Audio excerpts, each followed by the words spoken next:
ಬಂಗಾರಪೇಟೆ ಶಾಸಕರು ಹಾಗೂ ಕರ್ನಾಟಕ ನಗರ ಮೂಲಸೌಕರ್ಯ ಅಭಿವೃದ್ಧಿ ಮತ್ತು ಹಣಕಾಸು ನಿಗಮ ಅಧ್ಯಕ್ಷರಾದ ಸನ್ಮಾನ್ಯ ಶ್ರೀ ಎಸ್ಎನ್ ನಾರಾಯಣಸ್ವಾಮಿರವರು ಡಾ ಬಿಆರ್ ಅಂಬೇಡ್ಕರ್ ಅವರ ಪ್ರತಿಮೆಗೆ ಮಾಲಾರ್ಪಣೆ ಮಾಡುವ ಮೂಲಕ ನಗರಸಭೆ ಕಚೇರಿಯ ಆವರಣದಲ್ಲಿ ನೂತನ ಬಂಗಾರಪೇಟೆ ನಗರ ಯೋಜನಾ ಪ್ರಾಧಿಕಾರದ ಕಚೇರಿಯನ್ನು ಉದ್ಘಾಟಿಸಿ ನಂತರ ಜ್ಯೋತಿ ಬೆಳಗುವ ಮೂಲಕ ವೇದಿಕೆಯ ಕಾರ್ಯಕ್ರಮಕ್ಕೆ ಚಾಲನೆಯನ್ನು ನೀಡಿ ಮಾತನಾಡಿದರು. ನೂತನ ನಗರ ಯೋಜನಾ ಪ್ರಾಧಿಕಾರ ಅಧ್ಯಕ್ಷರಾದ ಮುನಿರಾಜು, ಪದಗ್ರಹಣ ಸದಸ್ಯರಾದ ದೇಶಿಹಳ್ಳಿ ವೆಂಕರಾಮಣ್ಣ, ಕೆಜಿ ನಂಜಪ್ಪ ಹಾಗೂ ಶ್ರೀಮತಿ ನಾಗವೇಣಿ, ಸುರೇಶ್, ಪುರಸಭಾ ಅಧ್ಯಕ್ಷರು, ಉಪಾಧ್ಯಕ್ಷರು ಹಾಗೂ ಚುನಾಯಿತ ಜನಪ್ರತಿನಿಧಿಗಳು, ಮುಖಂಡರು, ಸಾರ್ವಜನಿಕರು ಉಪಸ್ಥಿತರಿದ್ದರು. ವರದಿ ಬಿಎಂ ಸಾಕಪ್ಪ, ಎಂಟಿವಿ ನ್ಯೂಸ್ ಕನ್ನಡ. ಸುದ್ದಿ ಮತ್ತು ಜಾಹೀರಾತುಗಳಿಗಾಗಿ ಸಂಪರ್ಕಿಸಿ 8197931967 8197931967. ನಮ್ಮ ನೆಡೆ ನ್ಯಾಯದ ಕಡೆ. ಬಂಗಾರಪೇಟೆ ನಗರಕ್ಕೆ ಹಾಗೂ ನನ್ನ ಕ್ಷೇತ್ರ ಸಹಕಾರ ಹಾಗೂ ಅವರ ಮಾರ್ಗದರ್ಶನದಲ್ಲಿ ಹಾಗೂ ನಮ್ಮ ಹಿರಿಯ ಸದಸ್ಯರುಗಳ ಮಾರ್ಗದರ್ಶನದಲ್ಲಿ ಅಭಿವೃದ್ಧಿ ಮಾಡಲು ಉತ್ಸಾಹಕರಾಗಿದ್ದು ಹುಮ್ಮಸ್ಸಿನೊಂದಿಗೆ ಯೋಜನಾ ಪ್ರಾಧಿಕಾರದ ಅಧ್ಯಕ್ಷನಾಗಿ ನಾನು ಕಾರ್ಯನಿರ್ವಹಿಸುತ್ತೇನೆ. ಇದು ನನಗೆ ನೀಡಿರುವ ಹೆಚ್ಚಿನ ಜವಾಬ್ದಾರಿ ಆಗಿರುತ್ತದೆ. ಈ ಪದಗ್ರಹಣಕ್ಕೆ ಆಗಮಿಸಲು ನನ್ನನ್ನು ಅಭಿನಂದಿಸಲು ಬಂದಿರುವ ನನ್ನ ಸಮಾಜದ ಹಿರಿಯರಿಗೆ ಹಾಗೂ ಎಲ್ಲ ಸಮಾಜದ ಮುಖಂಡರಿಗೆ ಮತ್ತೊಮ್ಮೆ ಸಾಷ್ಟಾಂಗ ನಮಸ್ಕಾರಗಳು ತಿಳಿಸುತ್ತಾ ಒಂದೆರಡು ಮಾತುಗಳಾಡ್ತಾ ಮುಗಿಸ್ತೇನೆ. ಧನ್ಯವಾದಗಳು. ಬಂಗಾರಪೇಟೆ ತಾಲೂಕಿನ ಜನತೆಗೆ ಸ್ಥಳೀಯ ನಗರ ಯೋಜನಾ ಪ್ರಾಧಿಕಾರದ ಕಚೇರಿಯ ಉದ್ಘಾಟನೆ ಮತ್ತು ಅಧ್ಯಕ್ಷರು ಸದಸ್ಯರ ಪದಗ್ರಹಣ ಕಾರ್ಯಕ್ರಮದಲ್ಲಿ ಆಸೀನರಾಗಿರ್ತಕ್ಕಂಥ ನಮ್ಮ ಹಿರಿಯರು 4 ಬಾರಿ ಶಾಸಕರಾಗಿ 3 ಬಾರಿ ನಿಗಮದ ಅಧ್ಯಕ್ಷರಾಗಿ ಸೇವೆ ಸಲ್ಲಿಸತಕ್ಕಂಥ ನನ್ನ ಪ್ರೀತಿಯ ಅಣ್ಣ, ಆತ್ಮೀಯರಾಗಿರ್ತಕ್ಕಂಥ ಎಂ ನಾರಾಯಣಸ್ವಾಮಣ್ಣವರೇ, ಪುರಸಭಾ ಅಧ್ಯಕ್ಷರು, ಸಹೋದರಾಗಿರ್ತಕ್ಕಂಥ ನಾರಾಯಣಸ್ವಾಮಣ್ಣ ಹೇಳಿದಾಗೆ ಬಂಗಾರಪೇಟೆಗೆ ನಾವು ಮೊದಲನೇದಾಗಿ ಒಂದು ನಗರ ಯೋಜನಾ ಪ್ರಾಧಿಕಾರವನ್ನ ಕಚೇರಿಯನ್ನ ಪ್ರಾರಂಭ ಮಾಡ್ತೇವೆ. ಇತಿಹಾಸ ನಮಗೆ ಗೊತ್ತಿದೆ.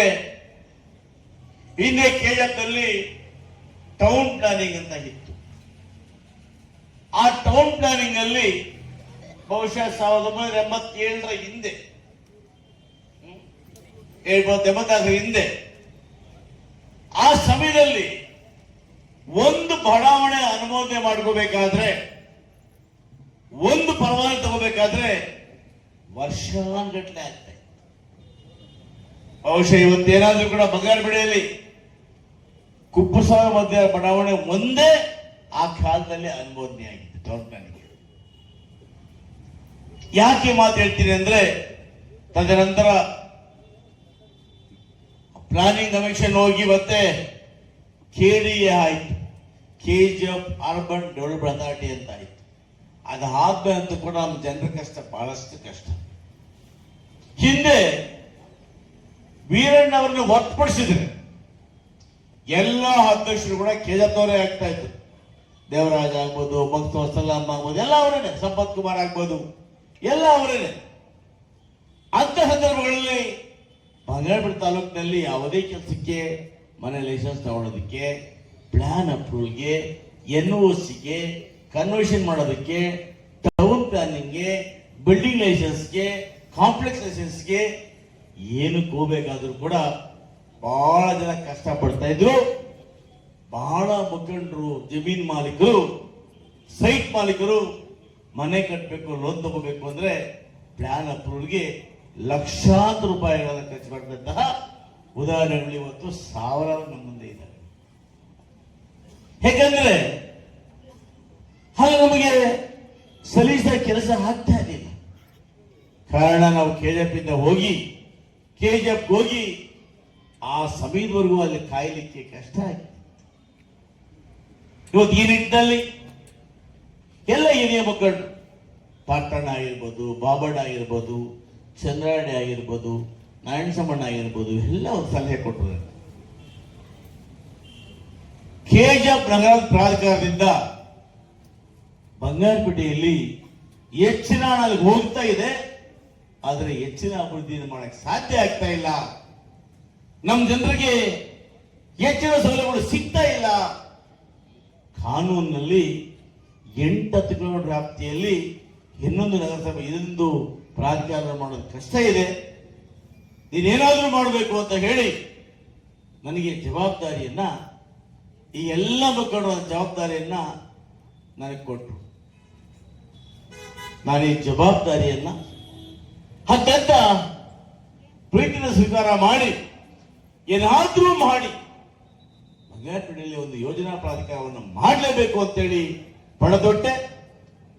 ನನ್ನ ಗುರುಗಳು ಈ ರಾಜ್ಯದ ಬಡವರ ಬಂಧು, ಅನೇಕ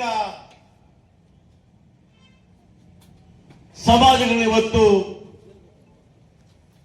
ದೈವ ಸಮುದ್ರವಾಗಿರ್ತಕ್ಕಂಥ ಎಲ್ಲ ಬಡವರಿಗೆ ಅನ್ನ ಬಗೆಗಳನ್ನು ನೀಡಿ ಅನ್ನದಾತರಾಗಿರ್ತಕ್ಕಂಥ ನಮ್ಮ ಮುಖ್ಯಮಂತ್ರಿ ಆಗಿರ್ತಕ್ಕಂಥ ಸಿದ್ದರಾಮಣ್ಣವರನ್ನ ಭೇಟಿ ಮಾಡಿ, ನನ್ನ ಇನ್ನೊಬ್ಬ ಸಹೋದರ ಈ ರಾಜ್ಯದ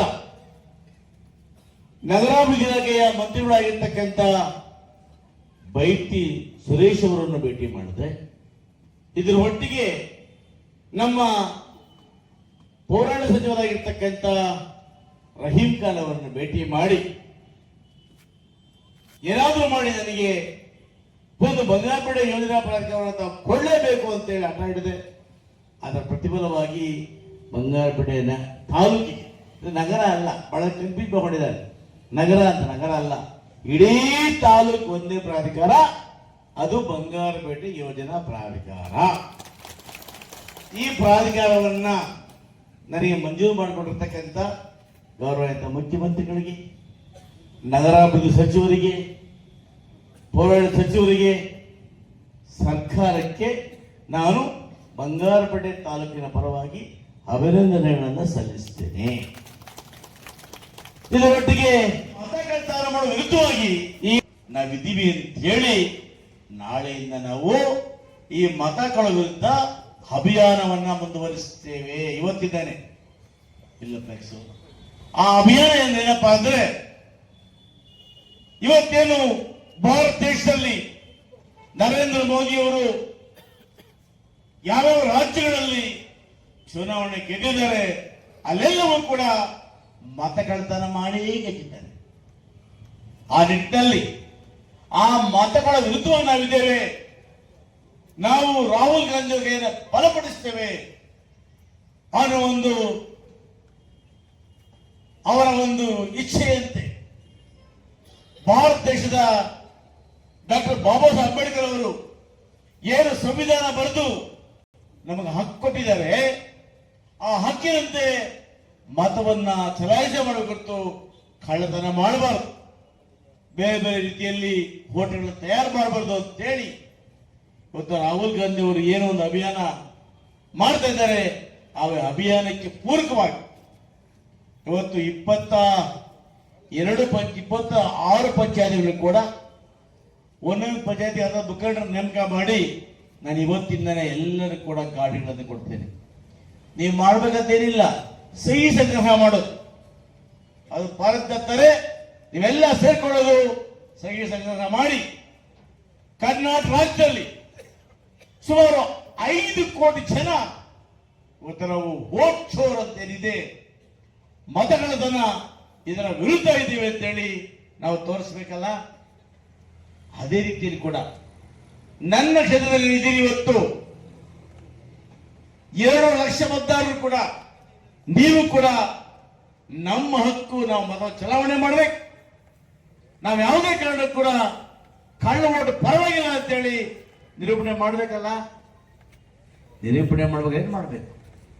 ನಮ್ಮ ಕಾರ್ಯಕರ್ತ ಬರ್ತಕ್ಕಂಥ ಫಾರಂಗೆ ನೀವೆಲ್ಲ ಸಹಿ ಹಾಕ್ಬೇಕು. ಹಾಕ್ತಿರಲ್ಲ?